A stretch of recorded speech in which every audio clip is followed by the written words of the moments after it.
Ashama harka fuunee daawwattoota hordoftoota keenya akkam nagaa keessanii nageenya kokkan jaalalaaf kabajaa bakka jirtanitti isin haadha qabu. Egaan odeeffannoo oolmaa guutuu Oromiyaarraa qabannee isiniif dhiyaannee jirra.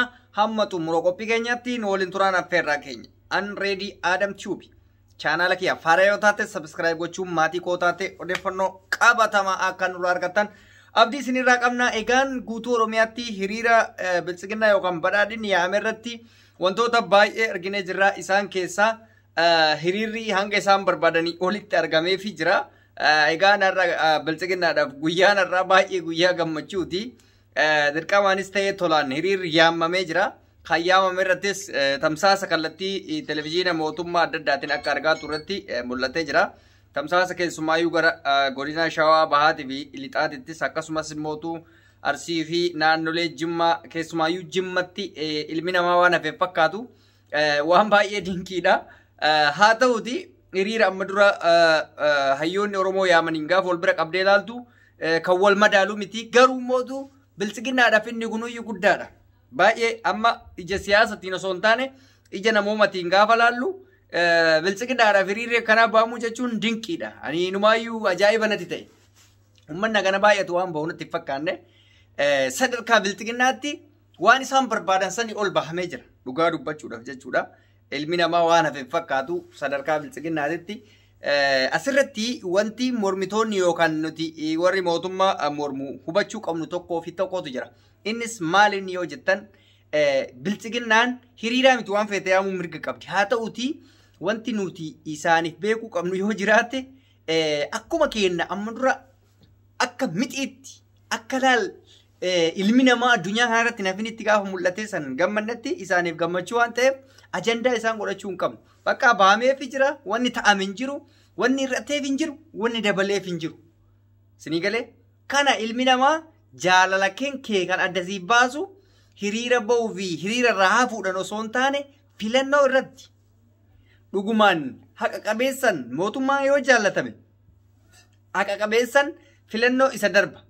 Yoo mootummaan jaallatamne filannoo kufaa jechuudha. So uummanni keenya immoo baay'ee wanni beekuu qabu tokko anamma akka dhuunfaa kiyyaatti namoota har'aa hiriira ba'an keessaa namoota qunnameen qabaa. Hiriira kana baateer taa'ennaan eeyyeen bahee jira naan jedhe akkamitti bahuu dandeessee gizee kaan Jawaariif fa'aa jettee hin baane jedhee hin gaafan gaafadhu. Nuti hiriira wanti ba'ameef kaayyoo isaa baruuf baane. Maal akka ta'e baruuf baane. Gizee hayyoonni dhufanillee akkasuma kaayyoo isaanii baruuf baane. Hiriira kan baanuuf kaayyoo jaraa ilaaluuf malee deeggaruu fi mormuuf miti. Kanaaf eeyyeen bilchigina irrattis baane guyyaa deeggarsa hayyoota sanis baanee jirra. Nuti immootu bu'aa kenna yookaan immootu eenyu akka jaalannu firii filannoo irratti argisiifna malee isa hiriira yaamamu kanarratti miti jedha. Dhuguma gaafa madaalu osoo taa'ellee ganda wayii dhaqee taa'ellee simatan akka gaariitti. Jawaaris yoo dhaqeen simatan akka gaariitti, Baqqalaanis dhaqeen simatan, Abiyyis yoo dhaqeen simatan.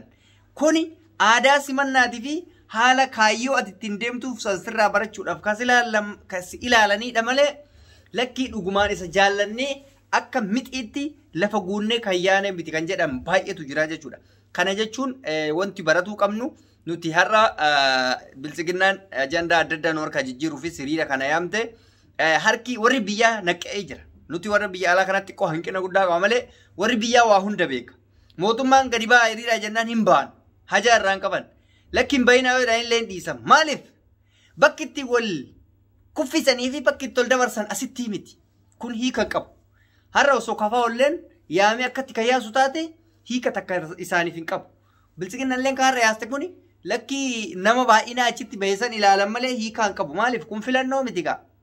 Dubbiin mootummaa ta'uu fi dubbiin mootummaarraa bu'u bakki isiin jirtu bakka filannoo sana qofa.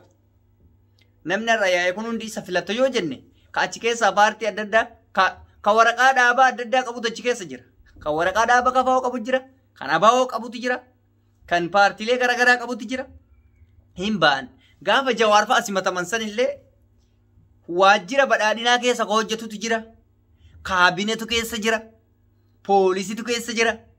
Gartee namni si ilaaluu fi kaayyoo keessan achitti dhageeffatuuf deema malee waa'ee filannoo fi filannoo biraa dubbii kana Baqqalaan fixee jira. Baay'ee nuti wallaalee malee Baqqalaa Garbaa maal jedhe amma dura waltajjii yaaman wayit irratti Bilchiginnaas ta'ee dhaabni abbaa barbaadee waltajjii yoo siyaame keessayyuu gubboo kennee yoo siyaame dhaqi jedhe.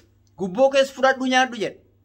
Bu'aa kee immoo firii kee immoo eenyu na bulchaa eenyutu biyya kana hooggana kan jedhu kan argisiistu immoo filannoo qofarratti ta'uu qaba jedhe. Ijjannoon kee filannoo fi filannoo qofarratti ta'uu qaba jedhe.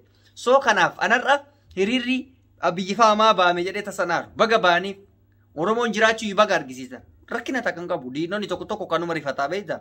Edaa Oromoon kun akkuma arge yoo mormellee yoo deeggarellee jedhaa beektaa diinonni biyya biraa laale ba'uun isaanii nan dinqine nas hin aarsine maaliif ummanni keenya abshaala waa hunda beeka goobaziidha guyyaa dantaan isaa ga'ee fi guyyaa filannoo eenyu akka filatu adda baasee beeka badhaadhina filatuu barbaannan hin filata bilchiginnaa maali kafaawwa filatuu barbaannan kafaawwa filata abaawwa filatuu barbaannan abaawwa filata maaliif harka namaatiin osoo hin taane sammuu ofiitiif filata waan ta'eef kana itti amanaan uummata Oromootitti amma nutuu akkanumatti farsee uummata keenya bilchiginnaa akkana goote uummata keenya dhaaboleen burjaajessa jenna malee rabbi naa nyaatu kaayyoo guddaa qaba uummanni mataa keennan dubbisnee waan argineef aanolee kiyya keessa aanaa ofii kiyya keessa jiraadhu nama dubbisee waan hin qabuuf nuti kaayyoo abbaa filannuu sammuu keessaa qabna hiriira maalii kana mootu tokkummaan Oromoo akka hin banneef wanti nun goone hin jiru jedhame isa kana hundi keenya hubatuu qabna jechuudha kuni waan dinqii miti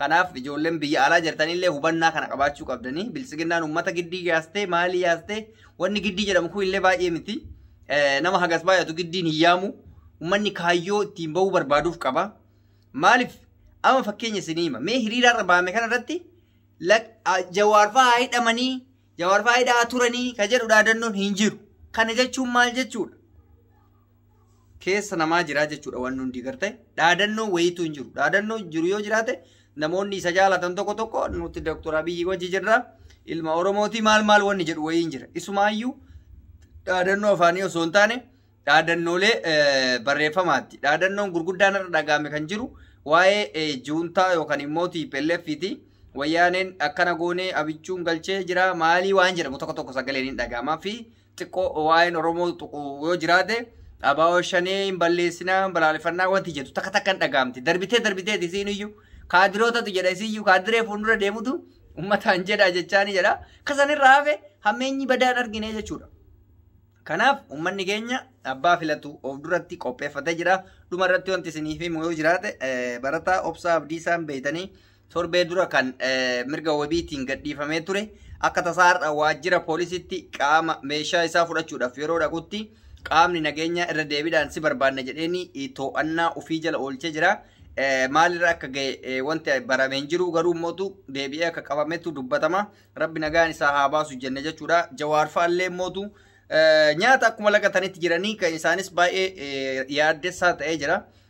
Ani hin beeku maaliif akka carraa kana guutuudhaan miidhamaa jiraniif naaf galuu hin dandeenye abbootiin gadaa akkasuma abbootiin amantaa osoo ammas irra deebiidhaan kabajaadhaan gaafatanii nyaata kana nyaatanii qabsoo karaa barbaachisuun mana hidhaa keessas ta'ee ala gaafa ba'an akka qabsaaniif jechuudha. Of miidhuu qaban jedheen abdadhaanii maaliif kaayyoon diinni barbaadu yookaan immoo karoorri diinni barbaadu guddaan jarri badanii argamudha. Kana jechuun immoo wanti isaan gochaa jiran kun diinaf akka karaa banuutu natti mul'atan. Maaliif har'a jawaarfaa beela mana hidhaa keessatti duute gaafa jedhan diinni kana barbaada waan ta'eef hin gammadan. Nuti immoo warri isaan deeggaru ala kanaa sababa isaanii gubannee sababa isaanii iraarfamaa jirra jechuudha. Kanaaf isaan kana nuuf beekanii nyaata isaanii nyaatanii miti mootummaa kan adaban waan ta'eef isinirra beekuu baannullee miidhaan kun kan keessan qofa ta'a jedhee namanaan akka kiyyatti nyaata nyaachuu dhabuun abiyyiin hin beelessu taayyee hin beelessu isinuu mataa keessan miidha waan ta'eef wanti kun yaadni kun hanga fedhe uummata Oromootifis ta'u miidhaan keessan miidhaa uummata Oromoo ta'uu akka hin irraanfanne kabajaan isin gaafanna waan ta'eef abbootiin gadaaf abbootiin amantii adaraa keessan akka uummanni kun nyaata nuuf nyaatee uummata Oromootiif jiraatee ofiifis jiraatee kaayyoo fi galma isaanii bakkaan gaataniif dhaamsa Oromummaa fi obbolummaa isiniif dhaamu barbaanna jechuudha. Kana hundi keenya beekuu qabna. Yoo dhuguma akka namummaatti kan yaadnu taate miidhamni isaanii miidhama kiyyaa fi kan kee osoo hin taane miidhama Oromooti. Kan isaaniitu iyyuu miti isaan lubbuu isaanii dhabuun homaa itti fakkaatu Oromoof waan gaarii hojjetanii darbanii jira waan ta'eef. Garuu Oromoon immoo waan baay'ee dhaba isaan dhabuutti. Haacaaluu dhabuun hanga nu miidhe godaannis akkamii akka nu keessatti uume hundi keenya hin beekna. egaan kana hundi kennaa akkasii dubbatu qabna qophiin fi odeeffannoon har'aaf isiniif qabadhu kanuma fakkaata an ready Adam Tube channel kiyyaaf yoo haaraa taatanii kan dhuftan taate subscribe gochuu maatii keenya ta'a dhumarratti dhaamsan isinii qabu YouTube channel obboleessa kiyya Asli jalaa gubatee akka jiru amma dura isiniif himee jira YouTube lama torkaa gubatee tokko 49 tokko immoo 39 irra gubatee haaraa tokko banatee jira. Community kiyya jala yoo seentan kallattiin argachuu dandeessanii community kiyya jalatti video isaa maxxansee jira waan drama wayitii subscribe gootanii fi maatii isaa akka taatan asumaan namoota nagaafataa turtaniif dhaamsa godhe jechuudha. Subscribe gochuu wal jajjabeessuun aadaa keenya waan ta'eef nu jajjabeessaa wal jajjabeessinaa ani fixadhee jira nagaatti.